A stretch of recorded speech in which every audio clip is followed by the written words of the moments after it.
do do do do do do do do do do do. Hello, boys and girls.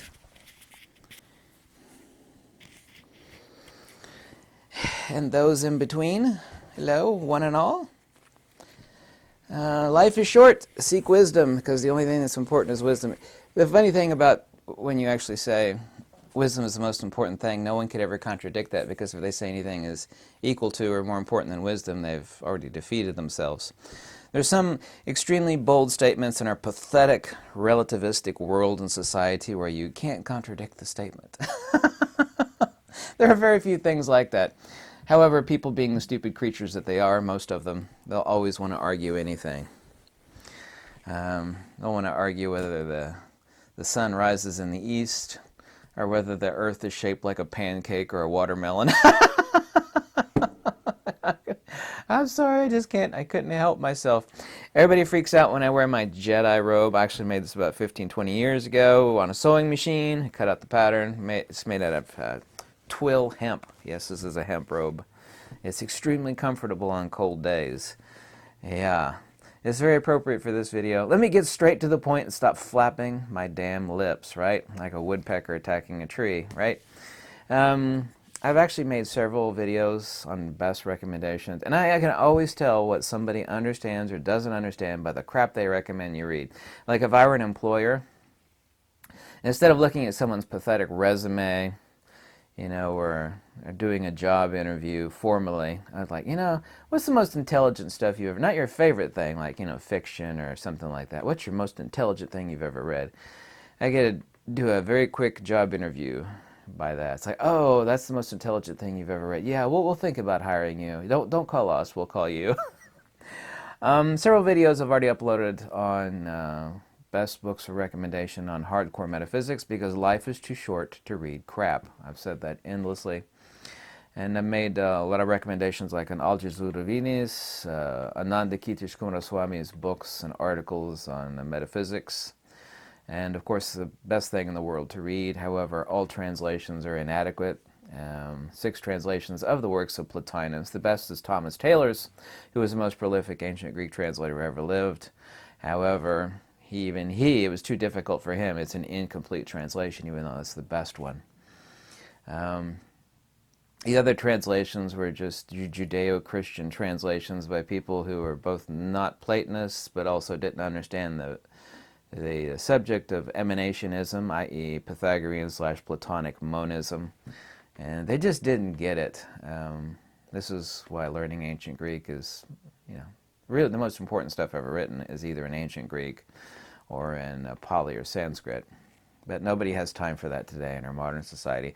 Thankfully, when it comes to Sanskrit stuff like this, like translations of the Upanishads and the Vivek are extremely accurate, almost regardless, believe it or not, except for some extreme examples of whose translation it is you read.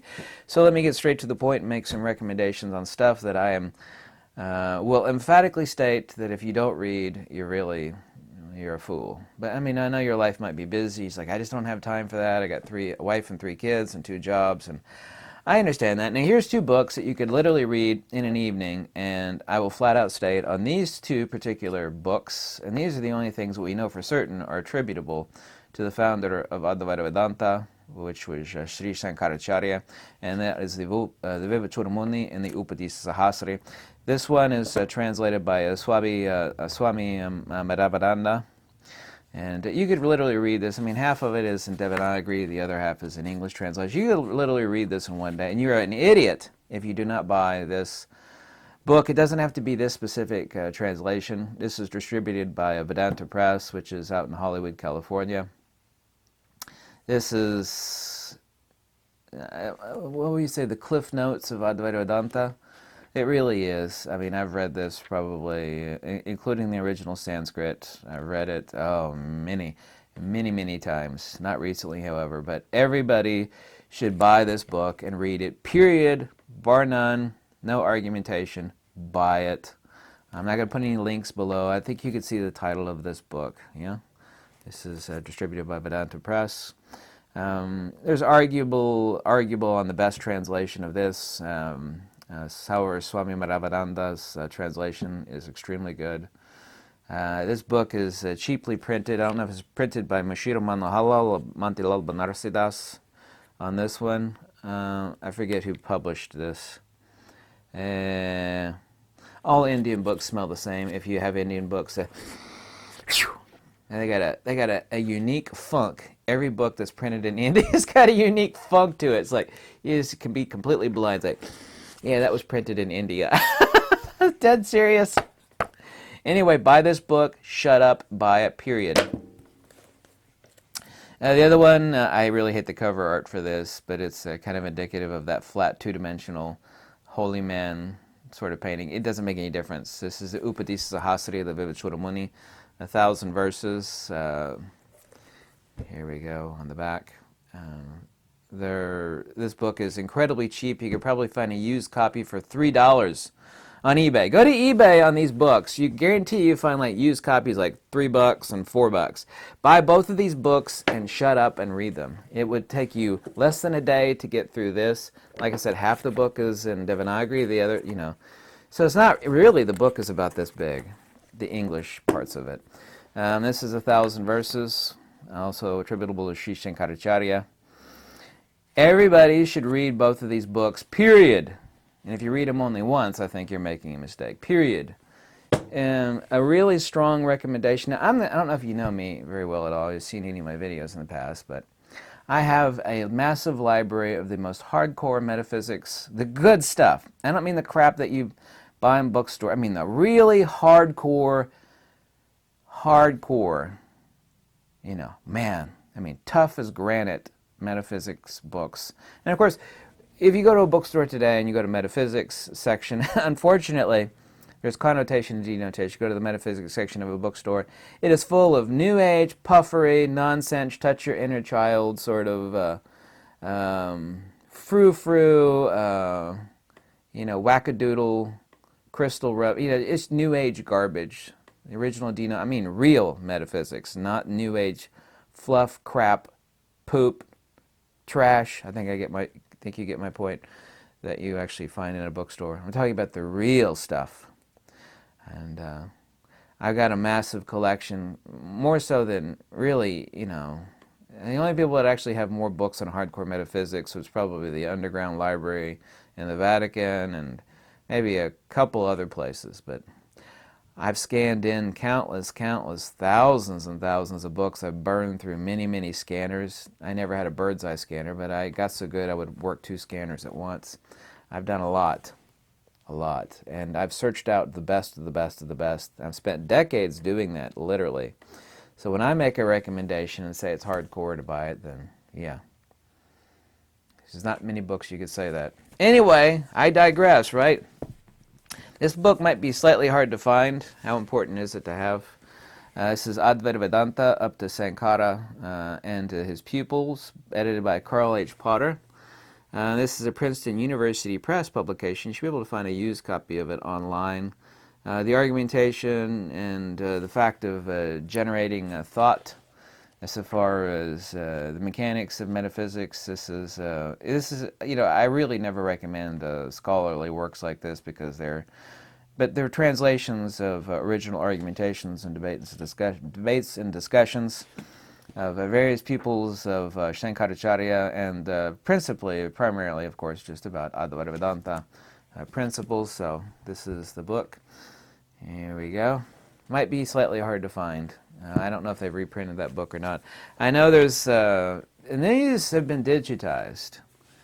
This is Swami Nikhilananda's translation of the Principal Upanishads, also with Sankaracharya's commentary on the Principal Upanishads. These are digitized online. You should be able to download these, no problem. It's a 4-volume set of the Principal Upanishads. Like I said, volume 1, 2, 3, and 4.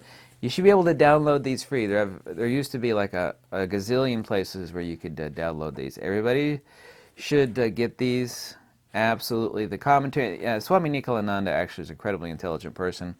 You've got the Upanishadic verse, and then you actually have the description, and then you actually have the illumination of what is actually meant as far as defining each word, or a little phrase. And this is actually an extremely philosophical important work. It's actually a masterpiece. It's a masterstroke.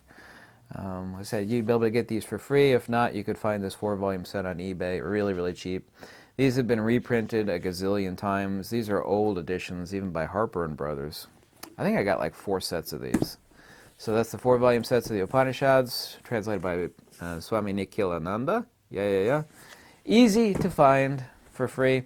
Now, I know this guy wrote a lot on politics to a certain extent, so I'm not interested in his politics. This guy, his major image of him is look like he's staring someone to death wearing a monocle. And this is Julius Evola. I'm not interested. Don't leave me a comment on his politics. Okay, I'm not interested in that. This is his primary work that I recommend anybody read. It's called Revolt Against the Modern World.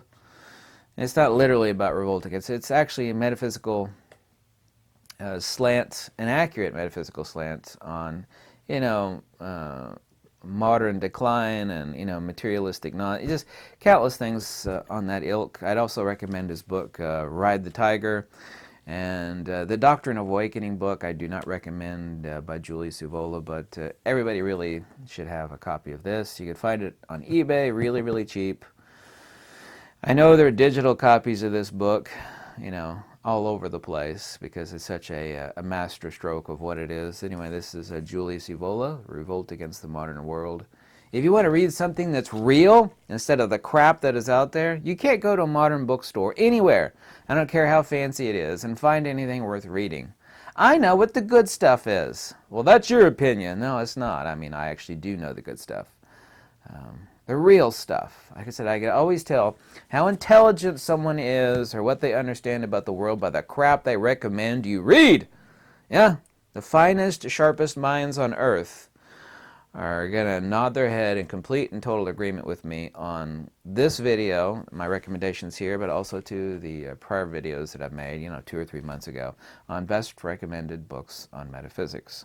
So I rest my case on that one. Mic drop. Thank you so much for watching. But please, guys, go buy these. They're so freaking cheap. They're cheaply printed. You can get both of these probably together. They're usually sold together. You probably get them a used copy for $5. Buy both of these and read them. It will take you no time. You're an idiot if you don't. That's a bold statement. Yes, you are a fool if you do not buy these 2 books. Okay? I rest my case. Mic drop. Thank you so much. Peace out, Girl Scout. Lux y Veritas. Bye.